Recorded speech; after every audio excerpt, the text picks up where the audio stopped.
Hello! So lately we've been doing a series where we go over and explain Pokemon, more specifically every move in Pokemon, type by type. And that series is almost done, and while of course I've made a few mistakes in it, one of the most common claims against me, is people saying that I made an oops, is when I say a move is a signature move, when it actually isn't a signature move. So I guess I have to explain what a signature move is, which shouldn't be too hard, right? I mean, it's not like it's a fan-made term. Oh, it is? Well, kinda. Okay. Well, speaking of fans and signature things, Japan's got quite a lot of signature treats you can't get anywhere else despite being some of the greatest things. I'm a huge fan. Today's video is sponsored by Boxu, who wants you to get a box every month. A box nicely filled to the brim with Japanese goodies and shipped directly to your door. This particular box's theme is Tokyo Summer. So of course there's strawberry, lychee plum, and watermelon treats. Is it a fish? Oh, it's a little fish! Corn? So like, most American snacks are like completely corn-based, so I wonder what Japan does with corn. So buttery! Now, if this box of delights sounds like an amazing thing, then you're in luck. There is a conveniently placed link down in the description for you, and if you use the code Lockstin10, you'll not only get 10% off of your purchase, but you'll also help me out. Yeah, sponsorships are awesome. Just like beans? What is this? Oh. Beans because coffee beans. So as far as my research can tell, signature move is a term made by this fan base, but later adopted in some form or another by the Pokemon companies, just like Evolution and Shiny Pokemon. Both were terms made by the community, so I guess that means what a signature move is a bit open. But the most common definition I see is this. A signature move is a move that only a single line of Pokemon can learn naturally. The key word here is naturally, which means by level up. It is entirely natural for this Pokemon line to learn this move without human intervention, meaning TMs, HMs, TRs, tutors, egg moves, and special event Pokemon do not count against a move being considered signature. For example, Dragon Hammer is the signature move of Alolan Exeggutor, but Tropius can also learn it. So if Tropius can learn it, why is it still a signature move? Well, because the only way to get a Tropius that knows it is to breed a Tropius with an Alolan Exeggutor, meaning then the Tropius is the mom, so it's a Tropius baby, but then it gets the egg move from the Exeggutor. Daddy Exeggutor passes down the signature move. There are quite a few signature moves that get passed down like this, but they are always from a father Pokemon that learns the signature move naturally via level up, and then essentially teaches it to its offspring. This does not make a move not a signature move. Another good example, the one that spawned this video idea, is Throat Chop. It was the signature move of Incineroar in Pokemon Sun and Moon. Its line is the only line that naturally learns it via level up. However, there is a move tutor in Ultra Sun and Ultra Moon that can teach Throat Chop to like 80 other Pokemon. This does not make the signature move not a signature move though, but what does make Throat Chop not a signature move anymore is that in later Pokemon games, Sword and Shield, they gave it to Barraskewda, and in the Isle of Armor expansion, they gave it to Heracross and Bouffalant. All naturally by level up. So from that point onwards, it is no longer a signature move. But in Sun and Moon, it was. There are loads of moves like this. Octazooka was the signature move of Octillery from Gen 2 all the way until Gen 8, when they gave it to Grapple-Locked. But during that time, Horsea and Remoraid could also learn it the whole time, but only via breeding. So for 6 generations, it was still Octillery's signature move, and this move also works as an example here because there was an event Sableye in Gen 5 that could learn it. I don't really want to know how a Sableye can do that, but here's the thing. Out of all of the Sableye in the known multiverse in existence, there was only this one special Sableye that knew it, which does not change the rule. One of the main deals with event Pokemon is that they are special because they can know a move or two that the Pokemon otherwise cannot learn. So this too does not make Octazooka not a signature move from Gens 2 through 7. Sometimes, a Pokemon will have a signature move and then lose its signature mid-generation, like with Greninja and Water Shuriken. In Pokemon X and Y, it was its signature move, but come the very next games, Omega Ruby and Alpha Sapphire, which were a part of the same generation, the move was also given to a Selgor, because it's also a ninja. So that signature move didn't last long. And what's even funnier is in Sword and Shield, Greninja's nowhere to be found, so now it's the full signature move of this Helgor. Sometimes a Pokemon will be created, but not actually get its signature move until way later, like Heatmor, a Gen 5 Pokemon that didn't have a signature move until Generation 7, when they gave it Fire Lash. But then, in Generation 8, they gave Fire Lash to Salazzle and Sizzlipede, so that didn't last long. Sometimes moves can be widely known and then become signature later on. For example, Eruption is known by all these Pokemon, but Torkoal is the only one of these Pokemon in Sword and Shield. So as of right now, as of making this video, it is the signature move of Torkoal, though I'm sure that will change with the Crown Tundra expansion in the future.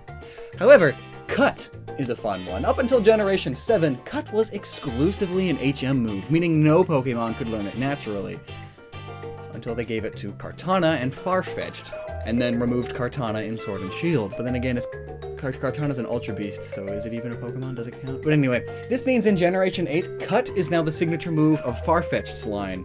It's the only Pokemon in the game who's capable of learning the move naturally. Sometimes Pokemon can have multiple signature moves. I mean, Partner Pikachu and Partner Eevee are ridiculous! Also, plenty of more recent legendaries have several as well, just look at Zygarde. And sometimes a Pokemon will start with multiple signature moves and then lose one of them, like with Hariyama and Smelling Salts, or Arm Thrust.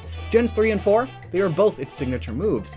But in Gen 5, they gave Arm Thrust to Embor's line, and then in Gen 6, they gave it to Pancham's. But now what about Sacred Sword? It's known by all of these Pokemon. How is it a signature move? Well, because all of these Pokemon are one group. They are the Swords of Justice. Therefore, Sacred Sword is the signature move of the Swords of Justice. Milk Drink was the signature move of Miltank from Gens 2 through 5, and then in Gen 6 they gave it to Go-Goat, and in Gen 8 they cut Go-Goat, so it's Miltank's signature move again. And I think all of these shenanigans are why there's a lot of confusion as to what counts as a signature move. And it doesn't help that Pokemon Showdown doesn't count a lot of them at all because of all of these examples too. Pokemon Showdown apparently defines it as it's only a signature move if only a single Pokemon knows it. Bone Club is not signature because Marowak and Cubone can learn it. It's heresy! But Pokemon Showdown is unofficial, so it shouldn't really be taken as fact. But then again, fan-made term. So maybe our definitions should be specified or tweaked a bit. But before we do that, let's talk about why signature moves are a thing in the first place. What is the big why? Well, the why can be partially answered with another example. Take a look at Aromatic Mist. It was the signature move of Aromatisse in Generation 6. Then in Generation 7, they gave it to some newer Pokemon, like the Bounsweet line. But they also went back and gave it to an older Pokemon, Gen 4's Vespiquen. Why? Why not just make the move and give it to Aromatisse and Vespiquen at the start, if that was the intent? Well, the answer is a two-parter. It's for the meta, and it's for marketing, which I guess kind of go hand in hand. When Game Freak gives a Pokemon a signature move that only it and its line can learn naturally, it gives you a reason to use that Pokemon maybe. People don't like change, and new Pokemon are always the worst designs ever until the next generation or two passes. So, to encourage more people to use more newer Pokemon instead of their old favorites for the upkeep time, they give some new Pokemon a signature move. The move is likely really good for strategizing, and the only way you can get it is by using an otherwise not super popular or super powerful Pokemon. It is both to spread the word about a certain Pokemon for marketing and to better control the competitive meta for that season. When the next generation is out and the meta changes with it, they pass a once unique move out to many others because it's a pretty okay move. And if not wholly for the meta, it's just to make a Pokemon they want to be popular have a few good signature moves to try and make them even more popular. Like with Incineroar and Throat Chop and Darkest Lariat, as well as its own Z move. The unique Z moves were all on Pokemon they wanted to be more popular, more well-known. But the following generation, well, Incineroar has had its time in the spotlight. Those moves were good and unique, and people liked them, so give them to some other Pokemon now. Incineroar is so last gen. It doesn't need to be super special anymore. Doing this balances the meta out a bit and also makes Incineroar just a bit less special, which allows new Pokemon with their own signature, for now, moves to shine even brighter in the crowd. But are all signature moves done for this reason? I'd argue no. In fact, I'm sure a lot of signature moves are only signature moves at first, not because the move was designed with a single Pokemon in mind, but because there just happens to be no other Pokemon at the time that it would fit with. Like, Think about that Octazooka example I mentioned. There were no other octopus Pokemon until Gen 8. So no other Pokemon knew Octazooka, an octopus-specific move. Nightshade was the signature move of the Ghastly line at first, only because in Gen 1 they were the only spooky Pokemon. Gen 2 came around and passed the move out all over. Ariados had a signature move named Spiderweb. No other spider Pokemon would pop up until Galvantula, who rightfully also knew the move, making it no longer a signature.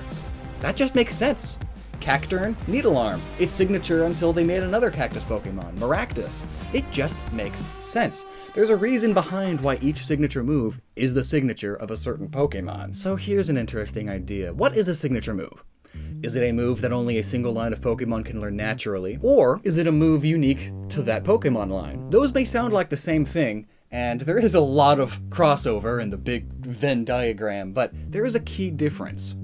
Crush Claw was the signature move of Zangoose in Gen 3, but they later gave it to newer and older Pokemon in Gen 4. I mean, it's a claw attack. Loads of Pokemon have big claws. Compare that with, say, Present, the still signature move of Delibird, the Santa Claus Pokemon who delivers presents, and it's a Santa Claus bird. That's the whole point of it. This move is a core piece of its whole design. Here's another two. Spore was the signature move of Paris and Parasect for 2 generations. I mean, they were the only mushroom Pokemon at the time, so it makes sense. Now compare that to Oblivion Wing, the signature move of Yveltal, the Pokemon who absorbs life energy from its surroundings every time it flaps its wings, bringing destruction and oblivion to all things. Yeah, of course that move is its signature. It's the core design of the Pokemon it belongs to. Judgment, signature move of Arceus, the Pokemon creator god. Conversion and Conversion 2, signature move of the Porygon line. They modify their code to change their type. Of course only they can learn it. They are the only Pokemon canonically made of code. It's their signature. It's a part of their whole design. Sky Attack. It was the signature move of Moltres for a while. The bird flies high and then rams into the enemy. What's so special about Moltres that it's the only one able to do that? Shouldn't the other legendary birds be able to fly hard? What about all the other regular birds that they eventually gave it to anyway? So is a signature move just a move that only one Pokemon line can learn naturally? Or is it a move that plays a key part in the design of that Pokemon itself? It is that Pokemon's signature. I mean, Bone Club, signature move of the only Pokemon line that has bones that they use as clubs.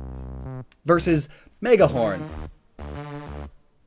You mean to tell me that Heracross is the only Pokemon with a big horn? I think the Gen 3 starter Pokemon explained this whole conundrum really well. They were all given their own signature moves because they are important. They are the starters. The Pokemon Company not only wanted them to play a role in the meta, but they also wanted them to have better marketability, and giving them something unique is a good way to do that. So they have Leaf Blade, Muddy Water, and Blaze Kick, all perfectly fitting of them. Blaziken does a lot of kick moves and uses fire. Swampert is an axolotl amphibian from the swamp. It's all about the mud, and Sceptile literally has leaf blades on its arms, and it's fast with them. But while they all have reasons for having these moves unique to them, none of them are so specific that no other Pokemon could pull it off too. So the very next gen, they gave these moves away to newer and older Pokemon, like Victory Bell. It has blade-like leaves, so it can learn Leaf Blade now. Quagsire is also Water Ground type. It should learn Muddy Water, etc. So compare all that to Gear Grind, where the user spins its gears to pinch things between them. Yeah, not many Pokemon would be able to do that. So it's the signature move of Klinklang. Oceanic Operetta. Yeah, how many opera-singing siren-based water types are there? And speaking of that, that may be a big reason why signature moves are becoming so much more common these days. Pokemon designs have been getting a lot more specific lately. I'm sure Pyro Ball will be the signature move of Cinderace for quite some time. How many other sports ball playing fire types that are humanoid will there ever be? How many drum playing gorillas are we going to have? How many tea-based Pokemon with tea time do you think we're going to get in the future? These are signature moves with a capital S&M, rather than just moves that only happen to be known by a single line naturally at the time. So, ultimately, all words are made up and don't really matter. But what do you think of all this? How would you define a signature move? And come to think of it, this all sounds like a really good video idea. Yeah, we'll do that in the near future. Just all of the signature moves explained. Why are they the signature of this mon? Yeah, let's do that. Until then, I hope I cleared some things up for you. Never stop using your noggin. can't say that I have dorayaki often, but when I do, I always love it. Yeah. You know what the best thing that pairs with banana is? Chocolate. A banana-y mess of deliciousness.